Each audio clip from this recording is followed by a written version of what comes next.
ஜெய் வராகி, ஜெய் ஜெய் வராகி. என் செல்ல குழந்தையே, யாருக்குமே அவ்வளவு சுலபமாக கொடுக்காத அதிர்ஷ்டத்தை இந்த வராகியம்மா உனக்கு கொடுக்கறதுக்காக தான் உன்னை தேடி வந்திருக்கேன். யாரோ ஒருத்தர் சொல்கிறாங்கன்றதுக்காக வேறு யாரோ ஒருத்தருக்கு நீ தவறு செய்யும்படி உன்னுடைய செயல்களை அமைத்து கொள்ளக்கூடாது. யாரோ ஒருவரின் சொல் கேட்டு நீ யாரிடமும் சண்டை போடுவதோ அல்லது யாரிடமும் வாக்குவாதம் செய்வதோ பிரச்சனை செய்வதோ சரியாக வராது என் செல்லமே.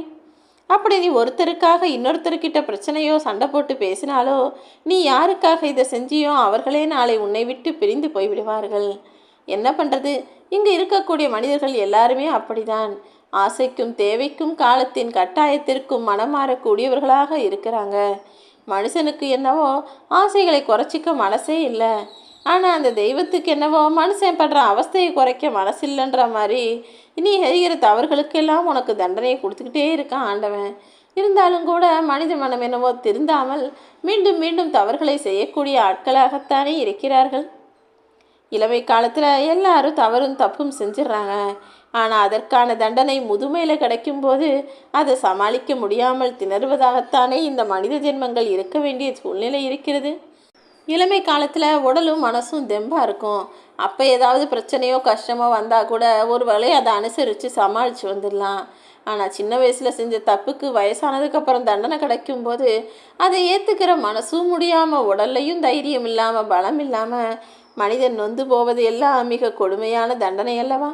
அந்த தண்டனையை நீ பெற்றுவிடக்கூடாது என்பதற்காக தான் இள வயதிலேயே நல்ல செயல்களையும் நல்ல சிந்தனையையும் உனக்குள்ள வளர்த்துக்கோ நான் சொல்கிறேன். எல்லாரையும் நீ நம்பு, ஆனால் அளவோடு நம்பு. ஏன்னா இங்கு இருக்கக்கூடிய உலகம் என்பது அவரவர்கள் தேவைக்காக மட்டுமே பழகக்கூடிய உலகம். உன்னிடம் ஏதாவது அவங்களுக்கு காரியம் நடக்கணும்னா உன்னை தேடி தேடி வருவாங்க. எந்த விஷயமும் உன்கிட்ட நடக்கலைன்னு தெரியலன்னு தேவையில்லைன்னு தோணுச்சுன்னா குற்றஞ்சமும் யோசிக்காமல் பாரபட்சமின்றி உன்னை தூக்கி எறிந்து விடுவார்கள் என் செல்லமே. நீ மிகப்பெரிய சாதனை செய்வதுன்னா 3 நிலைகளை கடந்து வந்துதான் ஆக வேண்டும். யார் உன்னை ஏளனம் செய்தாலும் கேலி பேசினாலும் அதை கண்டுகொள்ளாமல் கடந்து போகணும். யார் உன்னிடம் எதிர்ப்பை காட்டினாலும் கூட அவர்களிடம் சண்டை போடாமல், பிரச்சனை பண்ணாமல், வாக்குவாதம் பண்ணாமல் பொறுமையோடு இந்த வராகி அம்மாவை நோக்கி வந்துவிடு. யாரெல்லாம் உனக்கு அங்கீகாரமும் மதிப்பும் மரியாதையும் கொடுக்கிறார்களோ அதையும் ஏற்றுக்கொண்டு கடந்து போக தயாரான ஆளாக நீ இருக்க வேண்டுமென் செல்லமே. யார் உன்னை ஒதுக்கி வச்சாலும் நீ கவலைப்பட வேணாம். ஏன்னா நேர்மைங்கிற வெளிச்சம் உன்னிடம் இருக்கும் வரை இந்த உலகத்தில் உனக்குன்னு ஒரு இடம் நிச்சயமாக இருக்குது. உலகத்தில் நல்லவங்களே இல்லைன்னு நீ ஒருபோதும் நினைக்க வேண்டாம் என் செல்லமே. நீயா இருந்தினா உன்னை சுற்றி இருக்கிறவங்க தானாகவே நல்லவர்களாக உன் கண்களுக்கு தெரிவார்கள். ஒரு விஷயத்தை மட்டும் புரிஞ்சு வச்சுக்கோ. எப்போ பார்த்தாலும் நான் கஷ்டப்பட்டு கடைசியில் தான் எனக்கான நல்லது நடக்குமான்னு நீ யோசிக்கலாம். தீப்பெட்டியின் கடைசி குச்சி ஒரே ஒரு குச்சி இருக்கும்போது அதை எவ்வளவு கவனமாக நீ பற்ற வைப்பாயோ அதே கவனம் தீப்பெட்டியின் முதல் குச்சியில் பற்ற வைக்கும் போதே இருந்ததுன்னா நீ இவ்வளவு குச்சிகளை வீணாக்கியிருக்க மாட்டாய் தானே. அப்படிதான் வாழ்க்கையும்.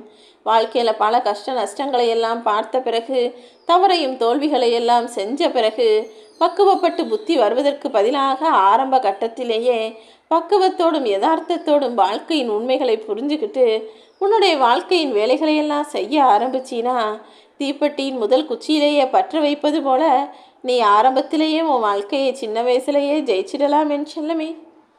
யாரையும் உடலாலும் மனதாலும் பலமிக்கவர்களாக நினச்சி காயப்படுத்திவிட வேண்டாம். இன்னைக்கு நீ பலமான ஆளாக இருக்கலாம், ஆனால் நாளைக்கு உன்னை புரட்டி போடுவதற்கும் உன்னுடைய பலத்தை பலவீனமாக மாற்றுவதற்கும் உன்னை விட மிக பலம் வாய்ந்த ஒருவர் வருவார் என்பதை நீ மறந்து விட வேண்டாம். இந்த உலகத்தில் எத்தனுக்கும் எத்தன் ஒருவன் இருக்கிறான், ஜித்தனுக்கும் ஜித்தன் ஒருவன் இருக்கிறான் என்பதை போல உன்னை காட்டிலும் பெரியவன் ஒருத்தன் இருக்கான்ற எண்ணம் எப்போதும் உனக்குள் இருந்தால் தான் என்ற ஆணவமும் அகங்காரமும் மனிதர்களுக்குள் வராதுதானே. ஒரு மனுஷன் எவ்வளவுதான் தெளிவும் திறமையும் கொண்டவனாக இருந்தாலும் எப்போ அவனுக்குள்ள தான்கிற அகங்காரம் வருதோ அப்போதே அதெல்லாம் வீணாக போய்விடும். அதுக்கு தான் எவ்வளவு திறமை இருந்தாலும் பணிவோடும் அடக்கத்தோடும் உன்னுடைய வேலைகளை செஞ்சு ஜெயிக்கக்கூடிய ஆளாக நீ இருன்னு நான் சொல்கிறேன். என்னதான் உன் பக்கம் நியாயம் இருந்தாலும் உன்னை புரிந்து கொள்ளாத மனிதர்களோடு போய் நீ வாதாடுவதற்கு பதிலாக அமைதியாக இருந்தாலே அது உனக்கு நல்லது நிம்மதியை தருமென் செல்லமே. உன்னுடைய முயற்சியையும் தாண்டி நீ எவ்வளவு கஷ்டப்பட்டாலும் அதையும் தாண்டி ஒரு விஷயம் வேறு மாதிரி நடக்குதுன்னா அது அப்படி நடக்கணும் நான் தான் விருப்பப்பட்டிருக்கேன்றதை புரிஞ்சுக்கோ. ஏன்னா சில நேரங்களில் சில முடிவுகள் உனக்கு ஒத்து வராது, சரி வராது என்பதை நீ அறிய மாட்டாய். ஆனால் உன் வாழ்வின் எதிர்காலம் என்ன, நடக்க வேண்டிய விஷயங்களில் எது உனக்கு சிறந்ததாக இருக்கும் என்பதை முழுவதுமாக அறிந்த இந்த வராகி அம்மா உன் புது வாழ்க்கைக்கு தொடக்கமாக சந்தோஷத்தை தரும் விஷயங்களை மட்டும்தானே நடத்தி முடிப்பேன். உன் வாழ்க்கையில் நடக்கிறது எதுவாக இருந்தாலும் அதையே அனுபவமாக நினச்சிக்கிட்டு அதிலிருந்து கற்றுக்கொள்ள வேண்டிய பாடங்களை கற்றுக்கொண்டு முன்னேறி போய்கிட்டே இரு. அதுதான் உன் வாழ்க்கைக்கு சிறந்ததாக இருக்கும்.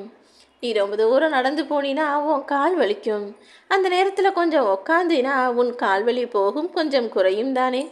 அதே போல தான் உன் வாழ்க்கையில் இருக்கும் துன்பங்களையும் பிரச்சனைகளையும் நினச்சிக்கிட்டே இருந்தினா மேலும் மேலும் கால்வலி வருவது போல துன்பம்தான் அதிகமாகும். கொஞ்ச நேரம் அந்த பிரச்சனைகளை பற்றி யோசிப்பதை நிறுத்திவிட்டு உன் மனசை வேறு விஷயங்களில் திசை திருப்பினால் கால்வலி மறந்து போனது போல உன்னுடைய துன்பமும் பறந்து போய் லேசாகிவிடும் என் செல்லமே. ஆக மொத்தத்தில் உன் மனசில் கவலைகளையும் பிரச்சனைகளையும் உண்டாக்கக்கூடிய எண்ணங்களை சுமப்பதும் இறக்கி வைப்பதும் உன் கைகளில் தான் இருக்குது. பிரச்சனைகளை பற்றி யோசிப்பதை முதல்ல நிறுத்திட்டு அமைதியாக நிதானமாக பொறுமையாக உன்னுடைய செயல்களை செய்.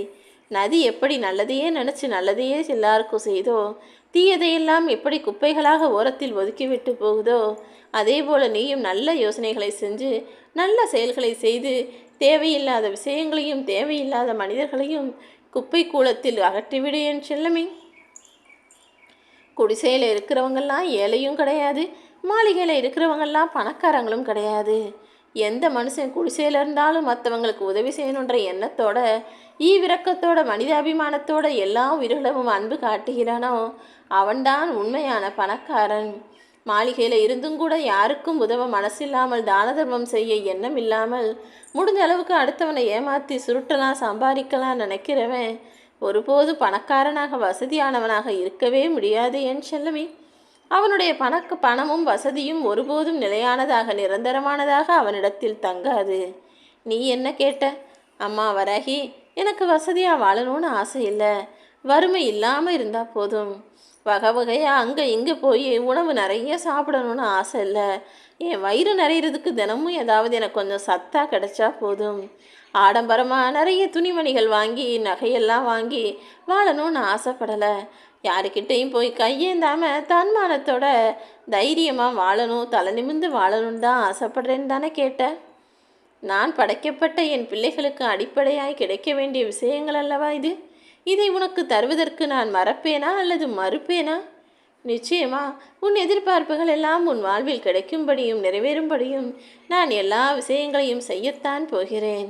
உன் வாழ்க்கையில் நீ ஒரே ஒரு விஷயத்தை புரிஞ்சுக்கணும். ஒருத்தர்கிட்ட பேசும்போது நீ என்ன அர்த்தத்தில் பேசுகிற, அவங்க அதை எப்படி புரிஞ்சுக்குவாங்கன்னு மனசில் யோசிச்சுக்கிட்டே பேச பழகு. இல்லைனா நீ சாதாரணமாக சொன்ன வார்த்தைகளை கூட பிரச்சனையாக மாற்றி அதையே வைத்து சண்டை போட ஆரம்பித்து விடுவார்கள் சில உறவுகள். மனிதர்களை எப்போதும் புரிந்து நடந்து கொள்.